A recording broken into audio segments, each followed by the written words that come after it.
Welcome to Todd Talk. Today I'm going to tell you about a play I saw in New York. Todd Talk is brought to you by Billy Beef's Turkey Dogs. These dogs are all bird. So about 7 or 8 years ago, I went to New York for my very first time, and I made a big list of stuff I wanted to do. There are, of course, a bunch of places I wanted to visit. Empire State Building, Times Square, Top of the Rock, went to the High Line. There were also a bunch of places I wanted to eat and a bunch of bars I wanted to visit. And since I was in New York, I thought, why not see a play? So I did some research, and it turns out Broadway is pretty expensive. Now, I was looking at tickets for Phantom of the Opera and Hamilton, and, they're hundreds of dollars. So I scrapped that idea, and then somebody suggested I look for some off-Broadway plays. So I did a little bit of research, and then I discovered that there were a bunch of interactive or immersive plays. Now, I don't know about you, but I love immersive theater, and I've had a couple of chances to experience it. Years and years ago, I went to Tony and Tina's wedding, and this is a play, but it is a wedding, and you go as a guest of this wedding, and the characters are actually the people getting married and their families, and it is like you are at a wedding. Instead of like a traditional stage play, it is happening around you, and you are very much a part of it.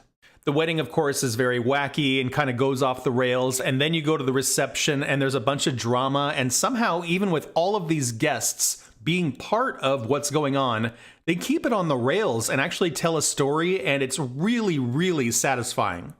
I actually went a couple of different times because I just couldn't believe that somehow they managed to tell this story over and over again with so many variables. But they did, and it was absolutely brilliant. I also went to a place that used to be in Disney World. It's not there anymore, but it used to be called the Adventurers Club. When you walked in, it was the 1930s, and it was the only night the club was open to the public where they inducted new members. I mean, that's the story every night, is that it's the only night that they let the public in and induct new members, but that was the story. That was why you were there. And the place was decked out in artifacts and animal heads and masks and tiki items and just all kinds of explorer and adventurer paraphernalia. Of course, because it was Disney, the masks and the animal heads on the walls would talk to you, and it was very, very immersive and very fun. And amongst the guests were the members of the Adventurers Club, and they were all these very, very renowned adventurers who each had stories to tell about what they had done or what they were famous for. I remember there was this one lady, and her shtick was that she had been everywhere. She had seen the entire planet, and you could talk to her and tell her about where you were from or your hometown, and she would talk like she had been there. She'd be like, oh yeah, that restaurant that's on the intersection of this and that, I love their sandwiches. And you'd be like, how the hell do you know about that? I'm sure because of Disney magic, somebody was somehow looking all of this up and feeding it into an earpiece or something like that. But it was really, really well done and very convincing. So back to New York. I had done a lot of reading, and in many articles, people listed a play called Sleep No More. When I went to their website and when I watched videos, it seemed really bizarre, really kind of Lynchian, like David Lynch, surreal, kind of spooky, definitely up my alley. So I bought a ticket. So when I was in New York, this particular production takes place in this building that's up in kind of the Chelsea end of town. So I walked over there, and you come to this warehouse that's 5 stories tall, just an old brick building. And there's a front door, and it says the McKittrick Hotel. It's not actually a hotel, but that's where they staged this play. The McKittrick does other things too. They'll do other productions, or they'll do like magician hosting or, dance nights, things like that. It's kind of a cool place. So I arrive, go to the front door, they let me in, and there's this long hallway that just leads to a reception desk that looks like a old hotel lobby desk. There's 2 people, and behind them are all of these keys, and there's the little bell to ring for them, and they look a little bit out of place, out of time, like they're kind of from like the 30s or 40s. So I give them my ticket, and they give me my key. And my key was just a playing card. So mine was, I think, the 2 of spades. And then they direct me to go ahead and head into the hotel. So to the right of the reception desk were these stairs that just climbed into the darkness. And I climbed these stairs until I got to the top, and I could see nothing. And I just froze. I just stood there for probably a full minute. So in the dark, I hear somebody walking up behind me, and it's one of the people from the reception desk. And they asked, "Are you lost?" I say, "I am." And so they instruct me, just go ahead and keep walking. And I do, into the darkness. And suddenly, out of the corner of my eye, several yards away, I see a little brown paper bag with a candle in it. So I walk towards that. This candle is on the floor, barely illuminating this corner.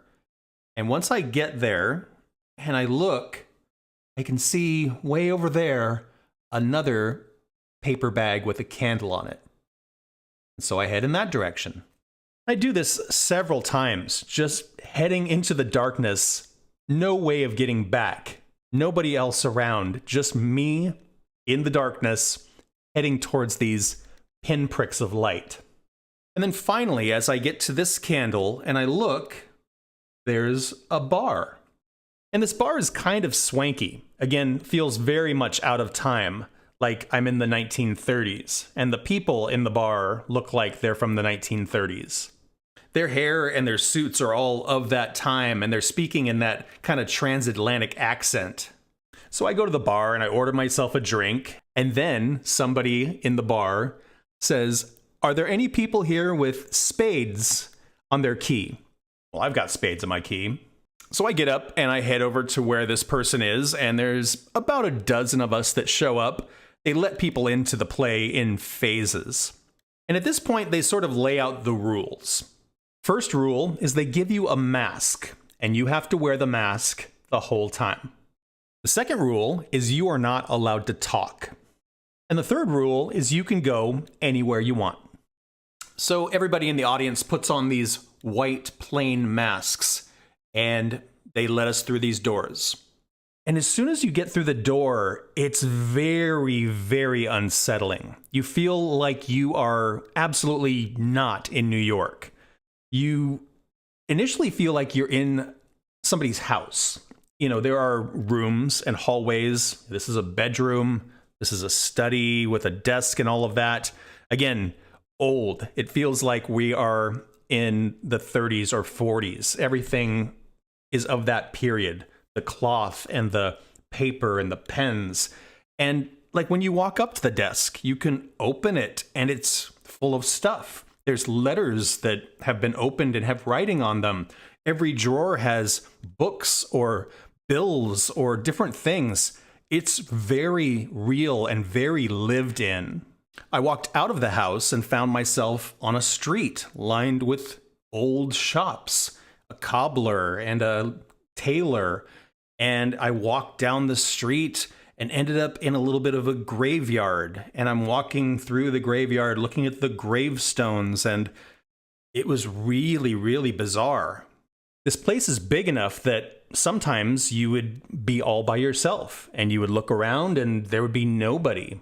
And then other times you'd be walking through one of the buildings or one of the rooms and you would run into somebody else or a couple of people, and it was very strange. And of course, we all look exactly the same, and none of us are allowed to talk. And then suddenly, there's action.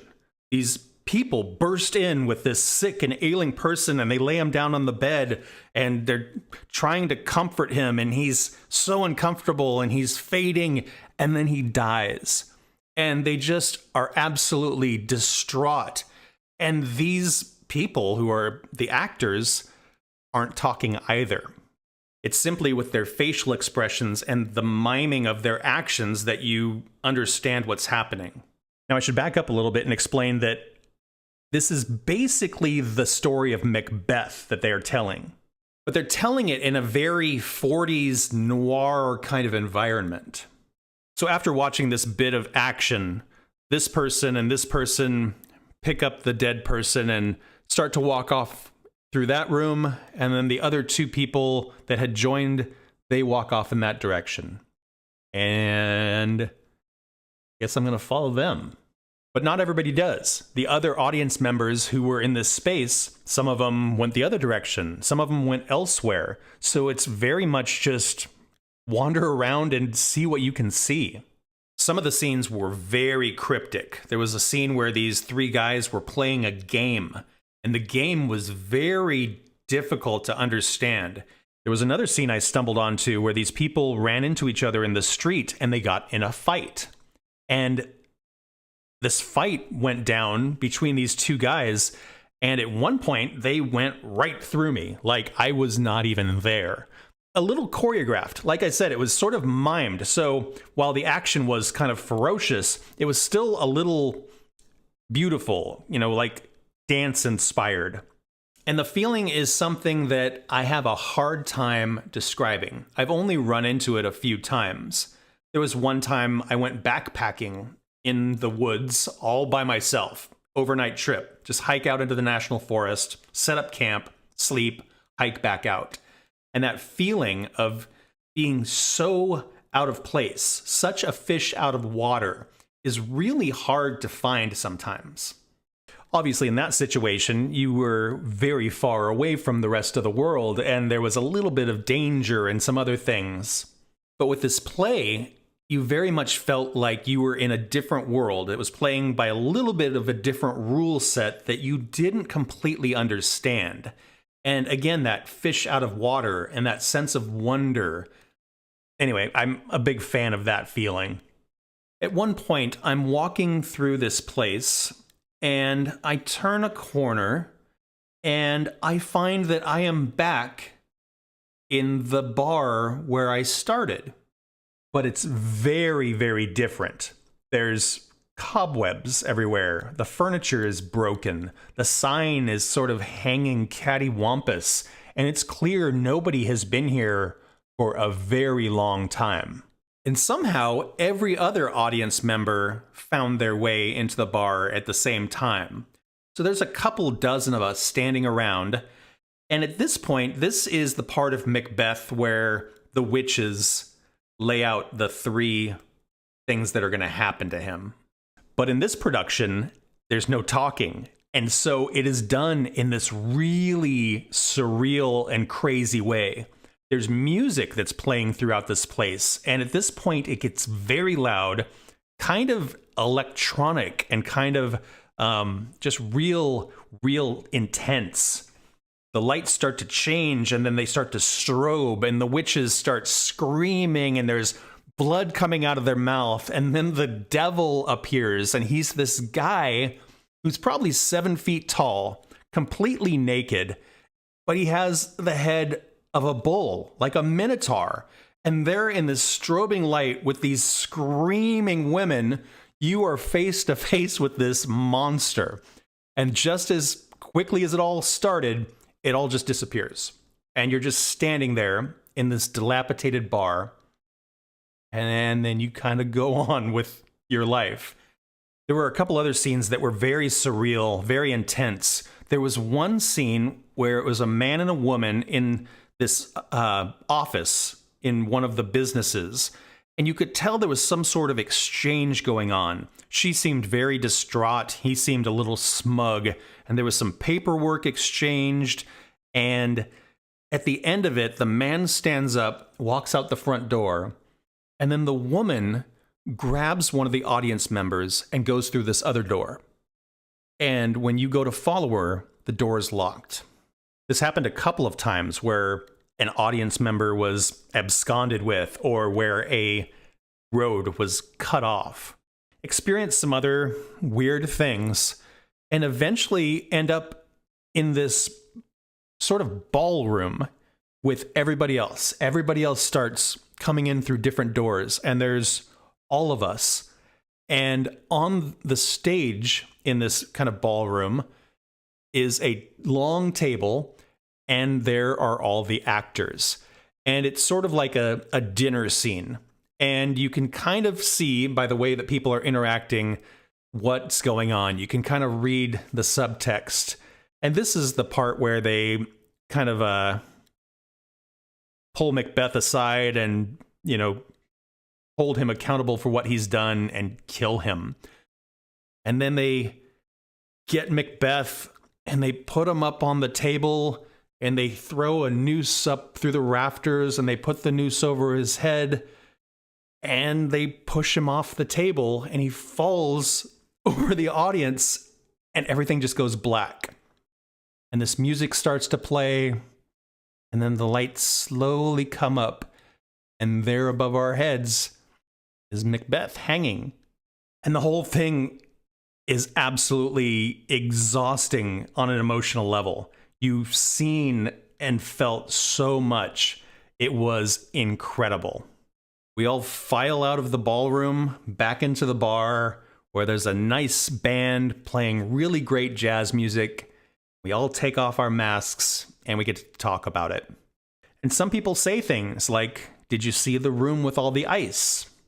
This other person says that they were stolen by one of the actors and went into this weird little room where the actor took their mask off and said something to them.